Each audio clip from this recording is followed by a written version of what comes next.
कहानी की शुरुआत में हम 10 साल की लड़की मिया को देखते हैं जो अपनी फैमिली के साथ अफ्रीका में शिफ्ट हो गई थी, जिससे वह काफ़ी बोरिंग फील कर रही होती है। इसीलिए अपने लंदन के दोस्तों से वीडियो कॉल पर बातें कर रही थी। दरअसल मिया के डैड एक लाइन फॉर्म को मैनेज करते हैं, जिसकी वजह से वह मिया और अपनी पूरी फैमिली के साथ शहर से दूर एक जंगली इलाके में शिफ्ट हो गए। लेकिन मिया को यह जगह बिल्कुल भी पसंद नहीं होती और वह शहर वापस जाना चाहती है। मिया के डैड जॉन उसे समझाते हैं कि नेचर और जानवरों के बीच रहना काफ़ी खुशी की बात है। ऐसा मौका हर किसी को नहीं मिलता, तुम्हें इसे एंजॉय करना चाहिए। लेकिन मिया के ऊपर इन सब बातों का कोई भी असर नहीं होता और वह हर समय खोई खोई सी रहती है।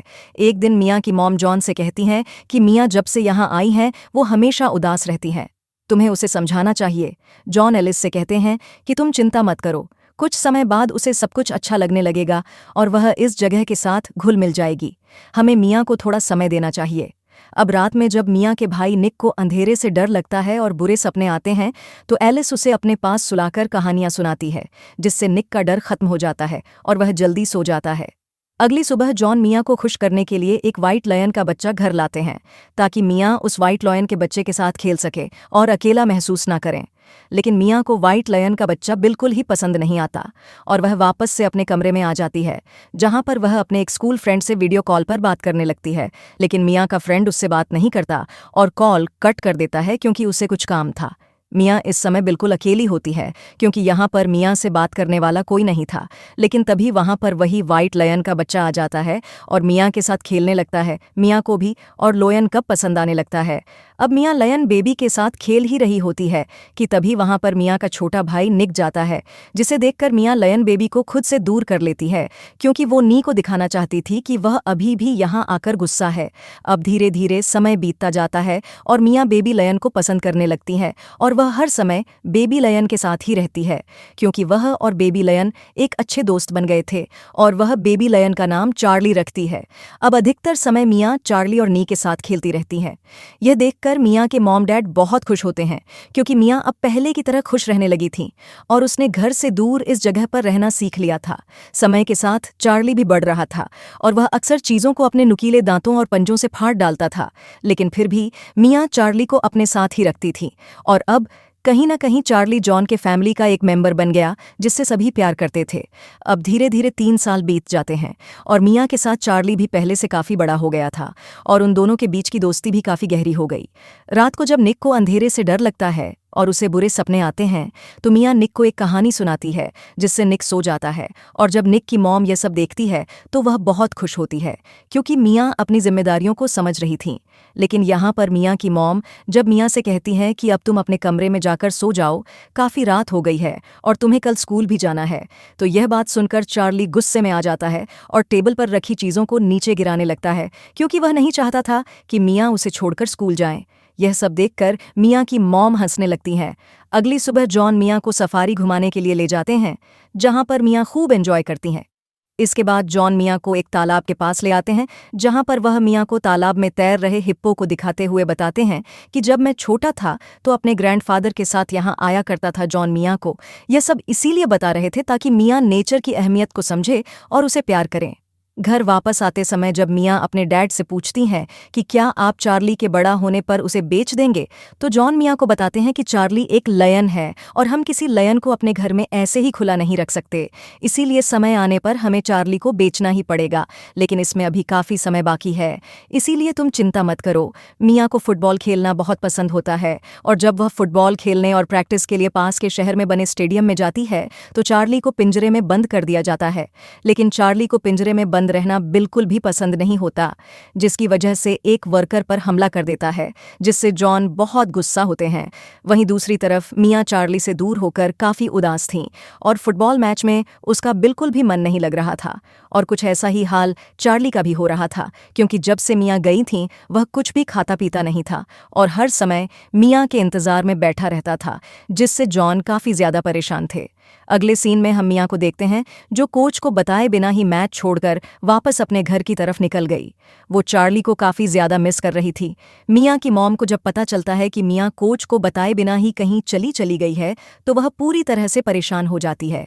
लेकिन जब वह घर से बाहर आती है तो देखती है कि मिया चार्ली के साथ खेल रही थी, जिससे उन्हें थोड़ी तसल्ली मिली।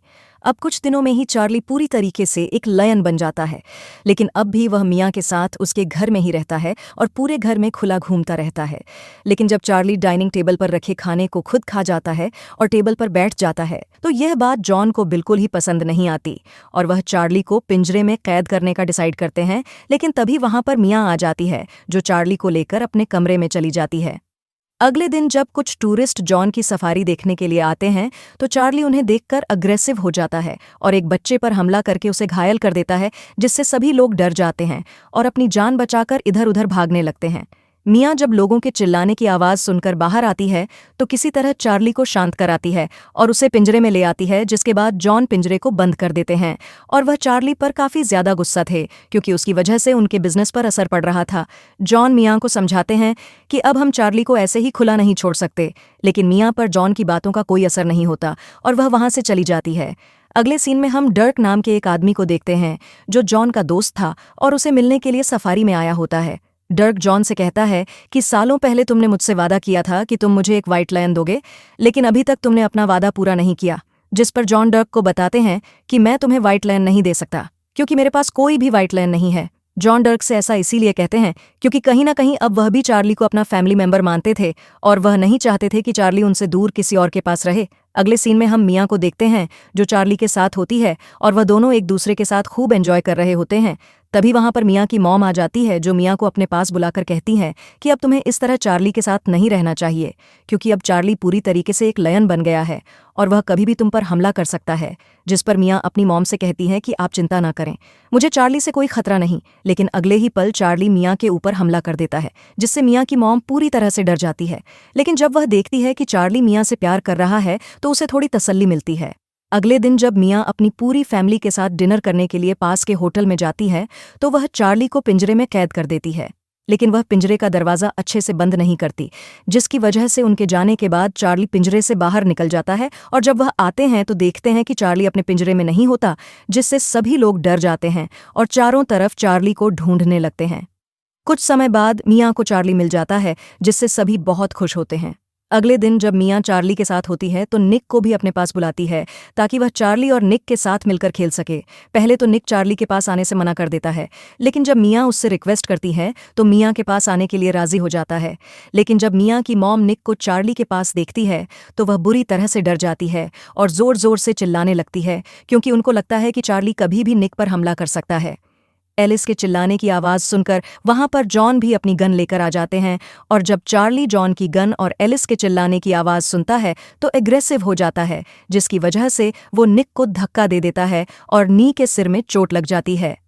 अब सभी लोग मिया को ही इस घटना का जिम्मेदार मान रहे थे, जिससे मिया बहुत दुखी होती हैं और जॉन गुस्से में सभी से कहते हैं कि मैं जल्द ही चार्ली को बेचने वाला हूँ क्योंकि मैं और ज़्यादा रिस्क नहीं ले सकता।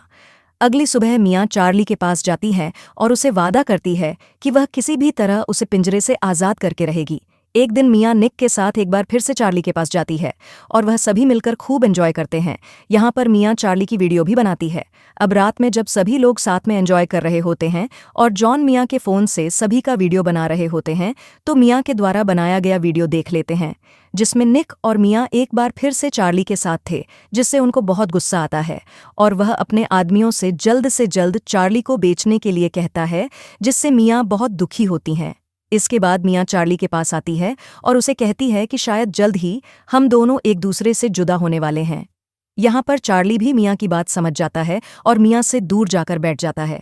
सुबह होने पर जब मिया देखती हैं कि उसके डैड अपने एक फ्रेंड के साथ कहीं जा रहे हैं तो वह चुपके से गाड़ी के ऊपर छुप जाती है। इसके बाद जॉन अपने फ्रेंड के साथ सफारी से दूर एक सुनसान जगह पर आते हैं जहाँ पर उनके बेचे गए जानवरों को कुछ अमीर लोग अपना शौक पूरा करने के लिए मार रहे थे। मिया यह सब देखकर पूरी तरह से हैरान होती हैं और उसे विश्वास ही नहीं हो रहा था कि उसके डेढ़ पैसों के लिए मासूम जानवरों को शिकारियों को भेज देते हैं, जिसके बाद अमीर लोग उन जानवरों को मारकर अपना शौक पूरा करते हैं। वापस आने के बाद मिया इंटरनेट पर इन सब के बारे में रिसर्च करती है, जिससे उसे पता चलता है कि एक इलीगल काम है जिससे उसके डैड अपने फ्रेंड ड्रग के साथ मिलकर चलाते हैं। मिया यह सारी बातें निक को भी बता देती हैं और अब निक और मिया मिलकर चार्ली को बचाने का प्लान बनाते हैं, जिसके बाद निक मिया को कुछ पैसे देता है और मिया सफारी के सभी जानवरों के पिंजरे का दरवाज़ा खोलकर उन्हें आज़ाद कर देती हैं और खुद चार्ली के साथ वहां से निकल जाती है। अगली सुबह जब एलिस बाहर आती है तो वो देखती है कि सभी जानवर पिंजरे से बाहर घूम रहे होते हैं, और जब वो जॉन के साथ मिलकर सीसीटीवी कैमरा चेक करती है तो उसे पता चलता है कि मिया ने ही सभी जानवरों को पिंजरे से आज़ाद किया है और वो खुद चार्ली के साथ कहीं चली गई। जॉन यह सब देखकर बहुत गुस्सा होते हैं और अपनी गन लेकर मिया को ढूंढने के लिए निकल पड़ते हैं ताकि वह चार्ली को शूट करके उसे मार सके। अगले सीन में हम मिया को देखते हैं जो चार्ली के साथ घास के बड़े बड़े मैदान से होकर आगे बढ़ रही होती है, और वह चार्ली को गवर्नमेंट के द्वारा जंगली जानवरों के लिए आरक्षित किए गए जंगली इलाके में ले जाना चाहती है ताकि चार्ली शिकारियों से दूर बाकी के जानवरों के साथ बिना किसी डर के अपनी बाकी लाइफ जी सके। अब मिया जब चार्ली के साथ एक तालाब के पास होती है तो वहां पर जॉन भी मिया को ढूंढते हुए आ जाते हैं, और जब वह चार्ली को देखते हैं तो चार्ली को शूट करने के लिए अपनी गन लेने आते हैं। लेकिन यहाँ पर मिया ने पहले ही जॉन की गन ले ली थी और वह जॉन से कहती है कि मुझे पता है कि आप सफारी के जानवरों को अपने फायदे के लिए शिकारियों को भेज देते हैं। मिया की बात सुनकर जॉन उसे समझाने की कोशिश करते हैं कि यहाँ पर सब कुछ ऐसे ही होता है और तुम मेरी गन मुझे वापस कर दो। लेकिन मिया को पता था कि अगर वह अपने डैड की गन उन्हें वापस कर देगी तो वह चार्ली को शूट कर देंगे, इसीलिए वह जॉन की गन उन्हें वापस नहीं करती और जॉन के पैर में शूट करने के बाद अपनी फैमिली को कॉल करके जॉन की लोकेशन बताती है और जॉन की गाड़ी में चार्ली के साथ अपने आगे के सफ़र पर निकल पड़ती है। मिया अपने फैमिली को जॉन का लोकेशन इसलिए बताती है ताकि वह जॉन को घर ले जाकर उनका इलाज कर सके, क्योंकि मिया ने जिस गन से जॉन को शूट किया था उसमें बेहोशी की दवा मिली हुई थी, जिसकी वजह से वह बेहोश हो गए थे। रास्ते में मिया एक शॉप से कुछ सामान खरीदती हैं, लेकिन जब वह शॉप के टीवी में खुद की मिसिंग रिपोर्ट देखती है तो बुरी तरह से डर जाती है, यानी कि अब शहर की पुलिस भी उसे ढूंढ रही थी।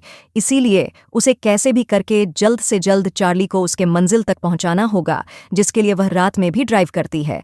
लेकिन इस दौरान उसका एक्सीडेंट भी हो जाता है, इसीलिए वह कुछ देर तक रेस्ट करने का प्लान बनाती है। वहीं दूसरी तरफ जॉन के पास डर्क आता है जो जॉन से व्हाइट लायन की मांग करता है, और जब उसे पता चलता है कि मिया व्हाइट लायन को लेकर कहीं चली गई है तो वह जॉन से कहता है कि मैं किसी भी तरह व्हाइट लायन को हासिल करके रहूंगा, चाहे इसके लिए मुझे कुछ भी करना पड़े। डक की बात सुनकर जॉन गुस्सा हो जाता है क्योंकि डक व्हाइट लायन के लिए मिया को भी नुकसान पहुंचा सकता था। इसके बाद जॉन अपनी पूरी फैमिली के साथ मिया और चार्ली को ढूंढने के लिए निकल पड़ता है। वहीं दूसरी तरफ मिया चार्ली के साथ एक मॉल के पास पहुंचती है जिसके दूसरी तरफ सेंचुरी थी, लेकिन प्रॉब्लम की बात तो यह थी कि सेंचुरी तक पहुंचने के लिए मॉल के अंदर से होकर जाना था। इसके बाद मिया चार्ली के साथ मॉल के अंदर आ जाती है, जहां पर मॉल के अंदर सभी लोग चार्ली को देखकर डर जाते हैं और अपनी जान बचाकर इधर उधर भागने लगते हैं। लेकिन मिया किसी तरह चार्ली के साथ मॉल के दूसरी तरफ आ जाती है, जहां से कुछ ही दूरी पर सेंचुरी थी।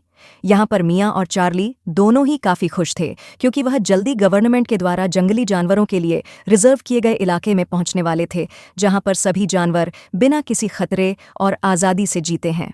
रात होने पर मिया जंगली जानवरों से बचने के लिए एक पेड़ के ऊपर चढ़ जाती है और सुबह होने पर एक बार फिर से अपने आगे के सफ़र पर निकल पड़ती है। लेकिन इस बार रास्ते में मिया को ड्रग मिल जाता है जो मिया को टॉर्चर करके उसे चार्ली के बारे में पूछने लगता है। मिया को मुसीबत में देखकर अगले ही पल वहां पर चार्ली आ जाता है जो ड्रग पर हमला कर देता है, जिससे ड्रग और उसका साथी दोनों बुरी तरह से डर जाते हैं। लेकिन चार्ली ड्रग को कोई नुकसान नहीं पहुंचाता है। अब मौका देखकर मिया चार्ली के साथ वहां से निकल जाती है, और कुछ समय बाद जब जॉन ड्रग से मिलता है तो ड्रग से मिया के बारे में पूछता है, जिस पर ड्रग उसे बताता है कि व्हाइट लायन ने उस पर हमला किया था, जिसके बाद मिया व्हाइट लायन के साथ कहीं चली गई। डर की बात सुनकर जो एक बार फिर से अपनी पूरी फैमिली के साथ मिया को ढूंढने के लिए निकल पड़ता है। रास्ते में अपने पेरेंट्स को परेशान देखकर निक उनको बता देता है कि मिया चार्ली के साथ तिम्बावती नेशनल रिजर्व